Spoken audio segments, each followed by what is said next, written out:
Watch right now on the Front News project. Could the legendary Tomahawk missiles really strike military targets on Russian territory?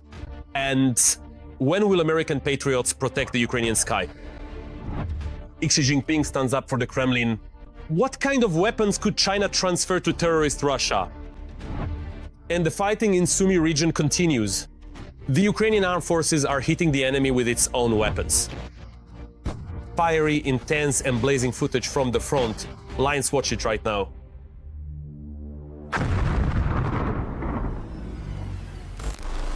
This is the fourth year of the full-scale war that Putin's Russia started on Ukrainian soil. The Ukrainian armed forces continue to heroically defend not only their homeland, but the entire civilized world from the aggression of Kremlin war criminals. Greetings! This is Front News. I'm Volodymyr Tymoshenko. Over the next 30 minutes, you'll get the truth about the war uncovered by our journalists from the hottest combat zones. So, are you ready? Then, let's begin!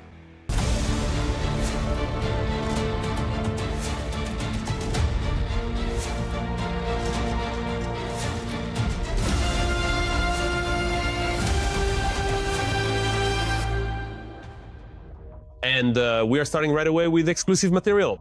US President Donald Trump is considering the option of supplying the legendary Tomahawk missiles to Ukraine. Putin immediately, to put it mildly, got very scared and ran to ask Xi Jinping for protection. And what do you think happened? Xi is now openly starting to stand up for terrorist Russia. The leader of China has announced that he will increase military support for the Kremlin in its war against Ukraine. And in general, the main Kremlin terrorist has rejected Trump's ultimatum and is preparing for a new escalation in Ukraine. Which regions of our country are in the highest danger zone? We'll tell you more about that next. And by the way, the EU is now openly saying Russia is increasing its use of chemical weapons on the front lines, which are banned by every possible convention. Let's look at all the details. They're capable of striking targets deep behind Russian lines. The United States may provide Ukraine with Tomahawk cruise missiles.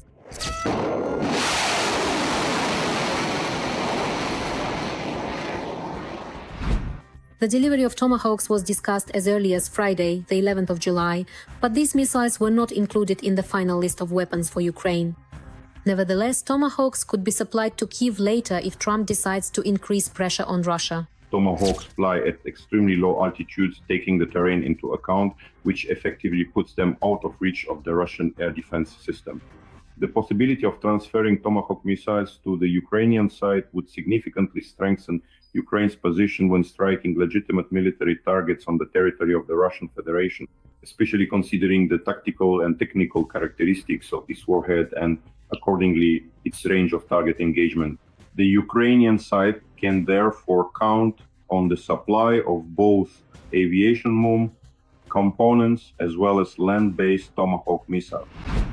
Supposedly, even Trump himself called for strikes on Moscow. At least, that's what American media reported. But then the White House denied this information, stating that the president's words were taken out of context. But what is reliable information from the mouth of the US president is that the first Patriot missiles are already being shipped to allies, which means that Ukraine will receive them soon. They are coming from Germany, and then Germany replaces them. And in all cases, the United States receives full payment.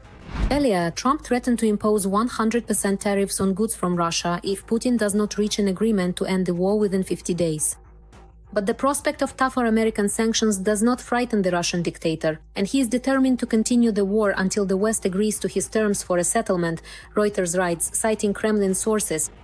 These are political statements from the Russian leadership, but the practical reality suggests the opposite. This is the visit of Foreign Minister Lavrov to the People's Republic of China at a time when there is a need to diversify supplies and goods, and accordingly to seek economic assistance from the People's Republic of China in light of the possible consequences of American sanctions.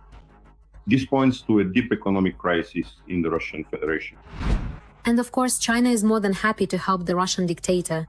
After meeting with Russia's foreign minister, Xi Jinping stated that Beijing and Moscow should strengthen their mutual support and added that both countries are creating a model for a new type of international relations. This is in fact a direct confrontation between China and the United States. Moreover, in this conflict, Russia has been assigned the role of a vassal to the People's Republic of China. With or without China's help, Putin's troops continue to violate all the rules of war. The aggressor country is increasingly using chemical weapons in Ukraine, stated the European Union's chief diplomat Kaja Kallas. According to her, since the start of the full-scale invasion, the occupiers have used chemical weapons at least 9,000 times. There have been multiple documented instances of the Russian occupation army using chemical weapons. This is despite the fact that the occupying country has signed and ratified international treaties on the elimination of chemical weapons and, accordingly, the means of their production. According to Deep State, Russian forces have managed to advance near 3 settlements in the Donetsk region and another one in the Kharkiv region. There are certain tactical successes, but they are on the Upol direction. It is no coincidence that the Russian occupiers are trying to intensify the nature of combat operations specifically in this direction.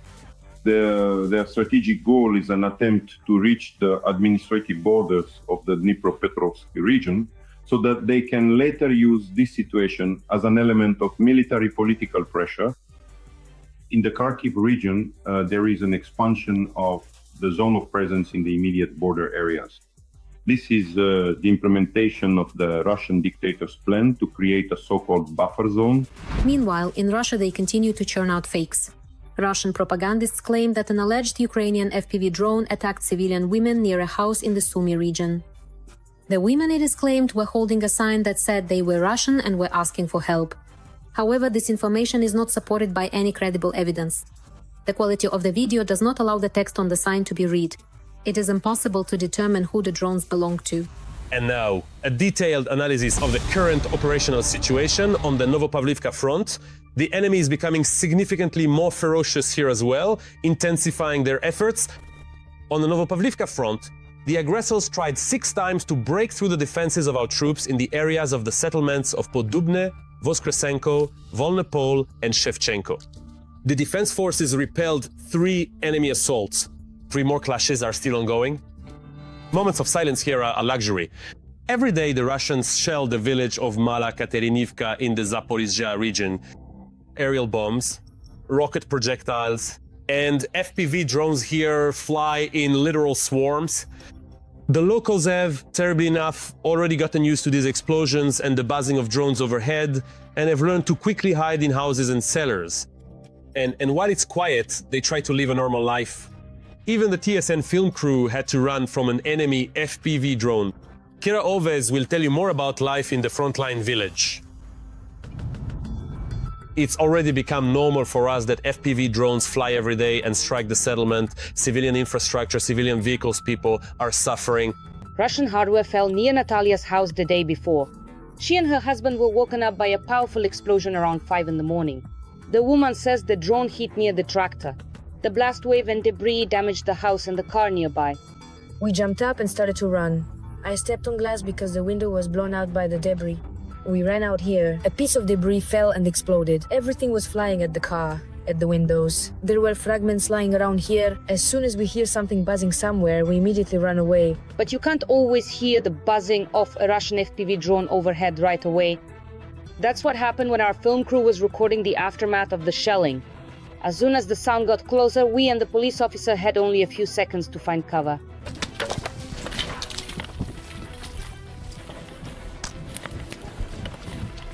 Catching our breath and making sure there was no threat to our lives, we moved on. These are the conditions a community police officer has to work in every day. Before heading out, said he puts on a bulletproof vest. He always has a helmet, a tourniquet, and a device that signals when Russian drones appear on the horizon. It intercepts the signal from an enemy drone and lets us know whether it's nearby or not. It can even intercept and display video from an FPV drone. In addition to small FPV drones, more dangerous lightning drones also fly here. One of those hit the village elder's house just last week. All the windows were blown out, the doors too, and they're so heavy, wooden ones, they were just torn off and thrown into another room. There was also this big heavy ladder. The 2 of us couldn't even lift it. I started looking for it, couldn't find it, it had been thrown all the way up onto the roof of the shed. In Mala Katerinivka, out of 3,000 people, less than half remain. Among them are 200 children. So far, a forced evacuation has not been announced in the village, but the situation is getting worse every day, says Lyudmila. We've already survived shelling with glide bombs. We have a street that was completely wiped out. A woman was killed. We really don't want to wait for more consequences like that. That's why we really hope the regional military administration will assess the situation more thoroughly. Because of attacks by Russian drones, rockets and guided bombs, the once lively and bustling streets of Mala Katerinivka are now deserted. It's very noticeable. See, as we drive down the street, there's no one around at all. Well, these are our neighbors here. It seems we're still here. No one has left yet.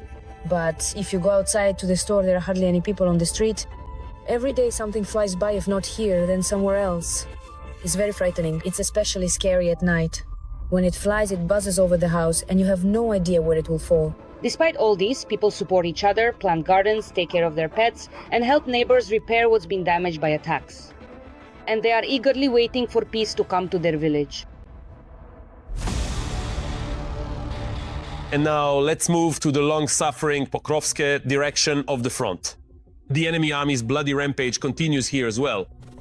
In the Pokrovsk direction, Russian invaders made 28 attempts to push our defenders from their positions in the areas of the settlements of Poltavka, Novoekonomichne, Lisivka, Novokrainka, Zverevo, Udachne, Muravka, Alexievka, and towards Pokrovsk and Novopavlivka. The defense forces are holding back the onslaught and have repelled 25 enemy attacks. 3 engagements are still ongoing. Continuous assaults. Some enemy groups are being destroyed, while others keep pushing forward. The Russians have no pity for their own. In the Solidar direction, the enemy is intensifying attacks, trying to advance at least somewhere. If before duels in the fields were between artillery, now they are in the air between drones. We present to your attention a report from Donbass by TSN correspondent Ruslan Yarmolyuk. While the gun is being prepared to fire, the soldiers are aiming using fresh coordinates from our aerial scouts, who have identified a target near Solidar. They're trying... They tried there, but it didn't work out. They moved to another direction, but they advance in groups of 3, 4, sometimes 6, even 9 people. There are many enemies. They move in from several directions, on foot in bad weather and on motorcycles when it's dry. The enemy is driven by deadlines and blocking detachments. Can we say that they care about or protect their personnel? Number. In most cases, when we see their forward groups perish, the next ones just follow right after them. This could be one or more groups. In other words, if they have a task, they push it to the limit. To detect the enemy and keep them from getting close to our fortifications, our birds are on patrol in the air. The lives of the infantry are at stake, so our crews are in the sky around the clock. Every voice matters. Join our community, support independent journalism and help us bring you the truth from Ukraine. Become a member of Ukraine Today. Join us now. We detect their FPV drones and wings flying at distant lines. Those are the analog ones, and we take appropriate measures. Are there many of them? Yes, there are a lot. While the winged drones are conducting reconnaissance, searching for targets among the tree lines and ruined villages, other drone crews are looking for infantry with drop drones or FPVs. These days, people fear drones more than snipers. I mentioned that the enemy abandons their comrades and runs from the drone, leaving them behind for a long time, right on the roads. That's why they aren't retrieved. They rot there, people walk right around the corpse on well-trodden paths, go around it, drive around it, and the bodies are not returned to their families. In the Solidar direction, the enemy is constantly rotating their personnel. There are more attacks now, and enemy soldiers who have been trained to counter our drones are being sent into battle. The number of assault attempts has increased along the entire line of responsibility of our brigade. In other words, every day and every night we try to catch them. Very often we spend several days just trying to find where they've slipped away to. Our howitzer fires at the coordinates of the grove where the enemy is gathering. The gun is quickly camouflaged again because their drones and shells come flying in response. Because of the large number of drones, we often have to get off the road and hide in the bushes, since something is flying overhead and you don't know if it's our drone or not. Especially here, right near the line of combat engagement, where drones operate 24 hours a day. At the moment, drones are hindering both our logistics and the enemies. If before there were artillery duels in the fields, now it's drone duels. This is already a drone war. Both they and we are already struggling with logistics. Both they and we are switching to ground-based robotic systems. Drones will fight against drones and pilots will gradually become obsolete. Artificial intelligence will gradually start to replace us. This is the war of the future, which we are witnessing with our own eyes. And even though drones are gradually pushing soldiers off the battlefield, for now they are irreplaceable. That means our guys on the front line constantly need reinforcements, both in equipment and in new personnel. Well then, now it's time to analyze the operational situation on the Kupiansk and Lyman fronts. The Russian world continues here as well to destroy, kill and maim. On the Kupiansk axis, Russian occupiers tried 3 times to break through our defenses in the areas of the settlements of Kupiansk, Zelenigai and toward Peshanu. On the Lyman axis, the invading army carried out 12 attacks on the positions of Ukrainian units near the settlements of Novoyehorivka, Kharkivka, Karpivka, Zelenaya Dolina, Kolodyazi, Serebryanka, and toward Shandriholov. 5 clashes are still ongoing. An unexpected turn for the occupiers, a robot from the main intelligence directorate of Ukraine opened fire on Russians in the Sumy region. Additionally, Ukraine has begun producing special cartridges to combat the aggressors' FPV drones. They can hit drones at a distance of up to 50 to 60 meters. At the front, Putin's soldiers are also failing to carry out their leadership's orders. The Russian summer offensive is slowing down, but at the same time, the aggressors have increased their assaults on the islands near Kherson. Additionally, Kim Jong-un, the North Korean leader, has promised Russia unconditional support in the war against Ukraine. More details in our report. Fury in action. A combat ground robot from the main intelligence directorate destroyed Russian invaders with a machine gun in the Sumy region.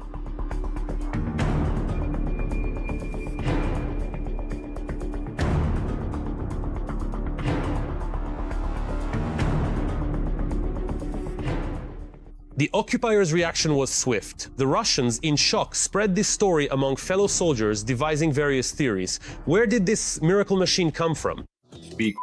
It's a robotic vehicle driving along the road, firing a machine gun like a turret. Yeah, basically. Well, the Germans left this robot on the road and it was shooting.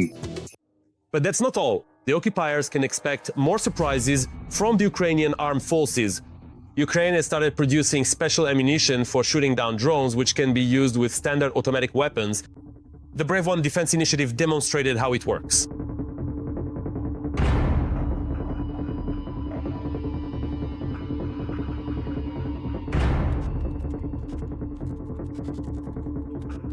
The Ukrainian side has already announced the scaling up of these means of destruction. Moreover, according to the diligent developers, every individual soldier will be equipped with a specialized magazine, and in the unfortunate event of a direct attack utilizing advanced FPV drones, the soldier can simply and efficiently change the magazine and consequently effectively neutralize the incoming enemy's aerodynamic means of attack, thereby ensuring their continued operational capability. While Ukrainian armed forces master new fighting methods, on the front lines Russians have fallen significantly behind their command's expectations. The summer offensive plans have slowed, Ukraine's president stated. Zelensky also promised that AFU units would do everything to bring the war onto Russian territory. Accordingly, the possibility of expanding the presence of Ukraine's defense forces in the Kursk region is being considered. At the moment, fighting is taking place in the Glushkovsky and Tverkinsky districts, and thanks to the successful actions of the Ukrainian Defense Forces, about 50,000 operational reserves of the Russian occupation troops have been blocked. In addition, the possibility of expanding the presence of the Ukrainian Defense Forces in the Belgorod and Bryansk regions is also being considered. However, the enemy continues to advance. Over the past week, Russian invaders have increased the number of assault operations in the Pridniprovsk direction, including in the Kherson area. There has also been an increase in drone strikes and shelling of the right bank of the Dnipro. The goal is to capture certain bridgeheads and keep them under control. This is the so-called 1,000 cuts tactic, meaning simultaneous strikes in several directions to divert the operational reserves of the Ukrainian Defense Forces away from the main axis of the occupiers' offensive, which is the Donetsk region specifically, the Pokrovsk, Novopavlivka, and Kostiantynivka direction. That's why the occupiers are also trying to expand the theater of operations to include the Sumy, Kharkiv, and accordingly Kherson regions. Meanwhile, Germany has announced that it will no longer supply Ukraine with its own Patriot systems because the Bundeswehr has only 6 left. But Kyiv has an alternative.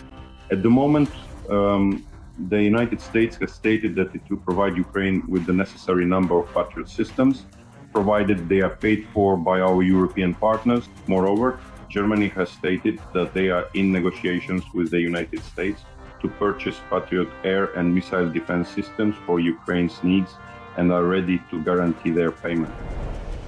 Russia is also building relationships with so-called partners. During a meeting with Foreign Minister Sergei Lavrov, Kim Jong-un stated that North Korea is ready to continue unconditionally supporting all of Russia's measures to resolve the situation in Ukraine. According to South Korean intelligence, the Kremlin has received more than 12 million munitions from Pyongyang. The North Korean Air Force does not have the capacity to produce such a quantity of artillery shells at once. But it is important to note that North Korea is currently one of the largest and most significant suppliers of various military armaments and essential personnel for the Russian Federation. This extensive supply includes, accordingly, advanced ballistic missiles, specifically the formidable Hwasong system, which is widely recognized as the North Korean equivalent of the Russian Iskander missiles, as well as multiple launch rocket systems, robust tube artillery, and perhaps most critically and first and foremost, a substantial number of highly trained personnel, particularly from the elite assault corps of the Democratic People's Republic of Korea, DPRK Army. In June, it became known that North Korea began building the largest military factory in its history. It is possible that most of the weapons will be sent to Russia.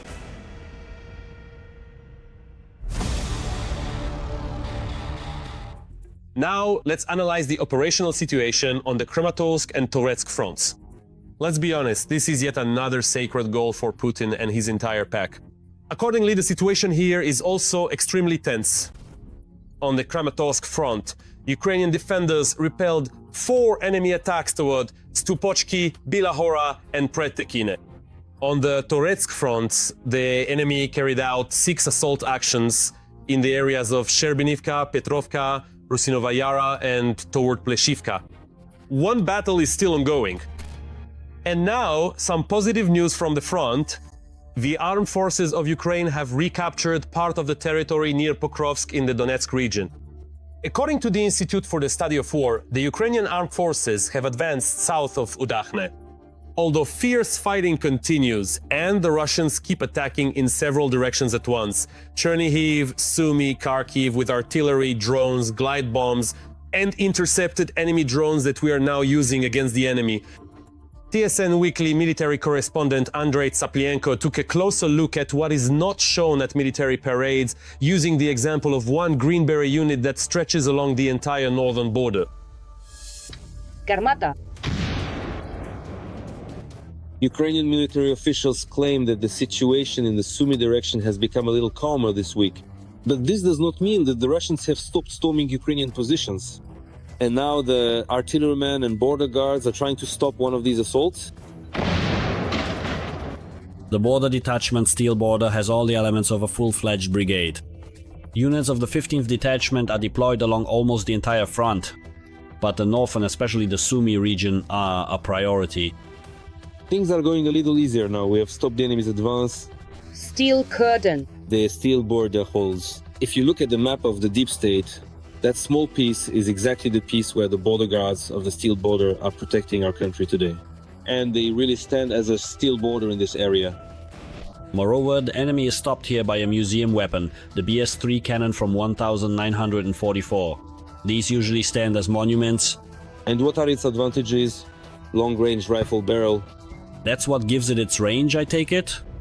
With their old cannons, the border guards destroyed an enemy self-propelled gun and enemy fortifications several kilometers from the front line with sniper-like precision.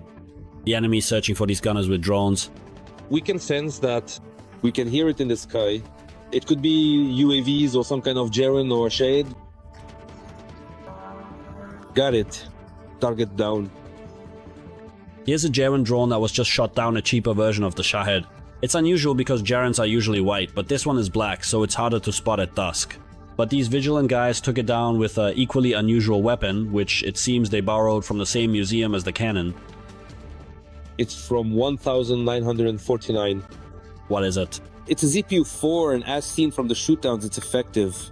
How many Shaheds have you shot down? Well, yeah, 15 Shaheeds. And this Russian reconnaissance drone was guiding air bombs onto Ukrainian positions in real time. This is a supercam which they manufacture, and our fighters shot it down. Most likely it was brought down by electronic warfare because it's intact. In the Steel Border laboratory, they'll try to get it flying again. We'll try to restore it. Will you possibly use it as a reconnaissance drone against the Russians? Well, I'd like to... More than half of enemy losses aren't from artillery, but from drone strikes. That's why the top priority target that supercams hunt for is the operators of Ukrainian unmanned systems. Right now we've become priority number one. They're constantly looking for us, sparing no effort, even going so far as to use a large number of glide bombs. And for now, there's nothing we can use to defend against glide bombs. Attention! Glide bombs launched. Oh, that means we need to speed up and turn around. This is how brutally and mercilessly Russian aerial bombs destroyed one of the drone command posts of the Steel Border. It would seem impossible to survive in such hell. Raven, we're here. But the guys survived. By a miracle? Armageddon. Just one big crater. Everyone started shouting, "Who's alive? Is everyone okay?" One of our comrades managed to get out and brought a group of our brothers, who started digging us out. That's all for today. But very soon on Front News, there will be new unique reports from our journalists in the hottest spots of the war, gathered so that you know the truth. This was Volodymyr Timoshenko with you. Take care of yourselves and your loved ones.